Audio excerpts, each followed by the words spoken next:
Kebanyakan botol plastik tempat minuman ringan punya 5 benjolan di bagian bawahnya. Tapi bagian dasar botol plastik tempat air mineral atau jus nyaris rata. Mungkin ada sih sedikit lekukan. Botol dibuat dengan memasukkan tabung plastik ke dalam cetakan dan meniupkan udara ke dalamnya. Tabung itu pun memuai sampai diperoleh bentuk yang dibutuhkan.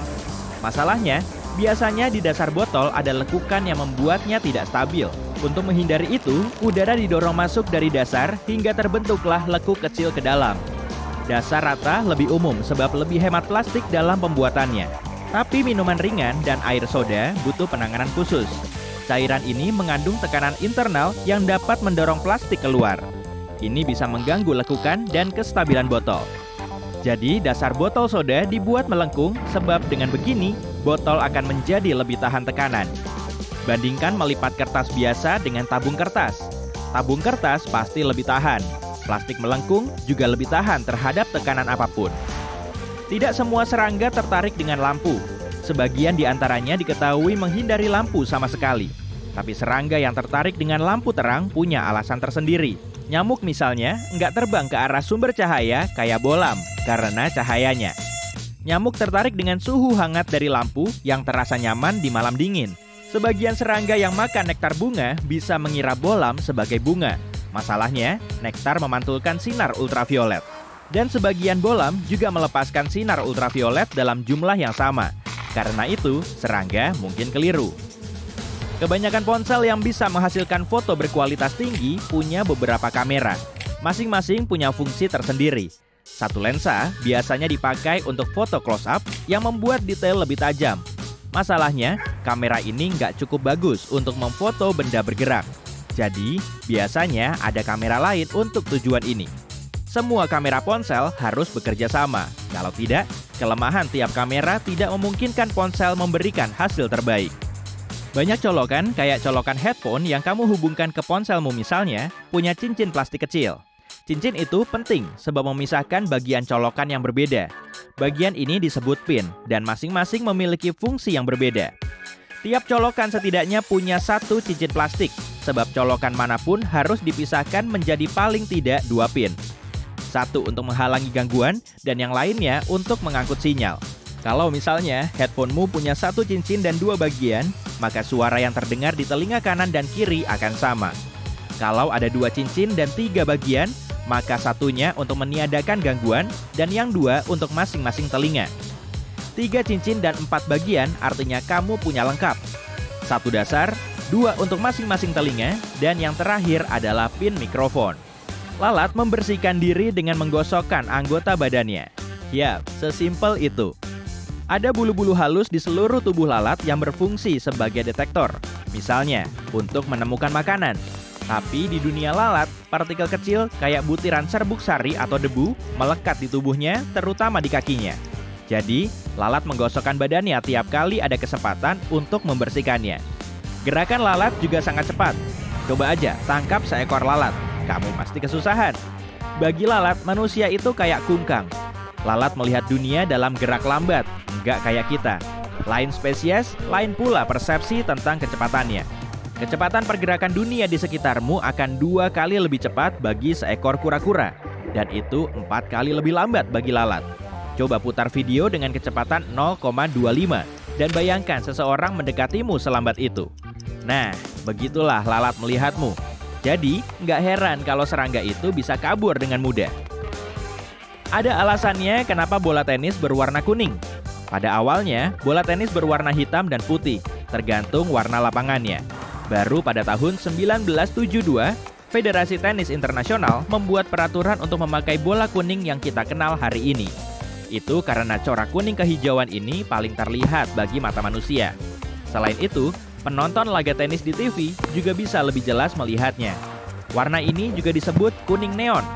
Warna kuning ini juga sering dipakai untuk rambu-rambu jalan.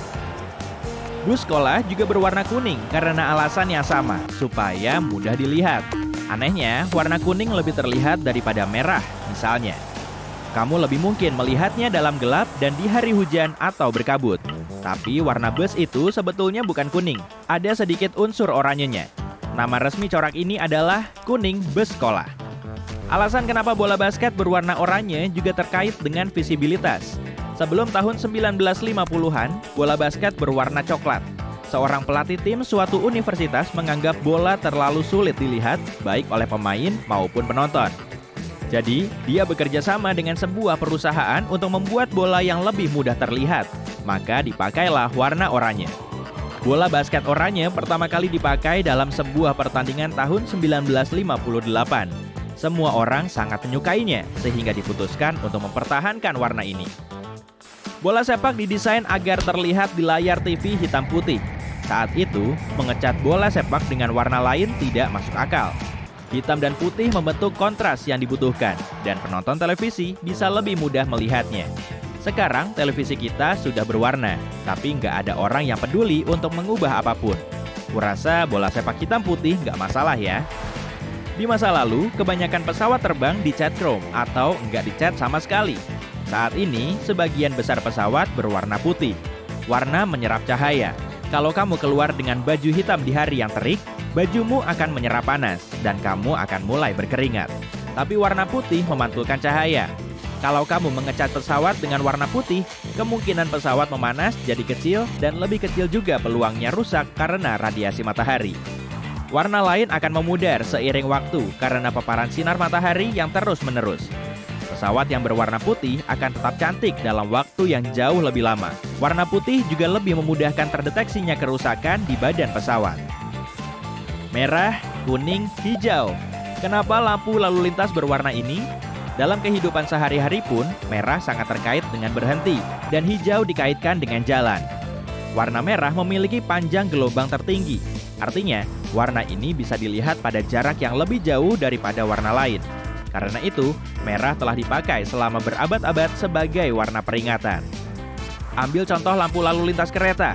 Di masa lalu, hijau dipilih sebagai tanda berhati-hati dan warna untuk jalan adalah putih. Tapi ini bukan pilihan terbaik, karena bintang-bintang atau sinar putih di malam hari misalnya, sering dikira lampu untuk jalan. Akhirnya, diputuskan untuk mengubah warna jalan menjadi hijau dan warna hati-hati menjadi kuning. Kedua warna ini mudah dibedakan satu sama lain dan juga dari warna-warna lain. Lampu lalu lintas jalan raya mengikuti pola yang sama, merah, kuning, dan hijau. Kecuali di Jepang. Alih-alih hijau, Jepang memakai warna biru. Sejak zaman kuno, bahasa Jepang cuma mengenal 4 nama warna dasar: putih, hitam, merah, dan biru. Apapun yang berwarna hijau disebut biru. Oh iya, dalam bahasa modern, bangsa Jepang sudah punya kata untuk hijau loh. Tapi, kata bambu sekalipun yang bagi bagian dunia lain tampak hijau, punya arti bambu biru dalam bahasa Jepang. Ketika muncul lampu lalu lintas, warnanya hijau, seperti di tempat-tempat lain. Tapi dokumen resmi masih menyebut warna itu sebagai biru. Masalahnya, aturan lalu lintas internasional menyatakan bahwa salah satu warna lampu lalu lintas harus hijau. Artinya, Jepang tidak bisa mengubahnya. Mereka pun berkompromi. Jepang memutuskan untuk memakai corak hijau yang paling mendekati biru. Jadi, secara teknis, lampu itu cukup hijau untuk mengikuti aturan internasional. Kebanyakan kursi bioskop berwarna merah. Warna ini dipilih bukan untuk visibilitas yang lebih baik, tapi kebalikannya. Dalam kondisi sedikit cahaya, merah adalah warna yang pertama memudar di mata kita. Dan itu yang kita inginkan di dalam gedung bioskop. Kita cuma mau melihat layar. Nah, sekarang aku punya pertanyaan nih. Kenapa tanda berhenti yang sangat penting itu dicat merah? Padahal ini warna pertama yang memudar ketika gelap. Jawabannya, kapan-kapan aja ya.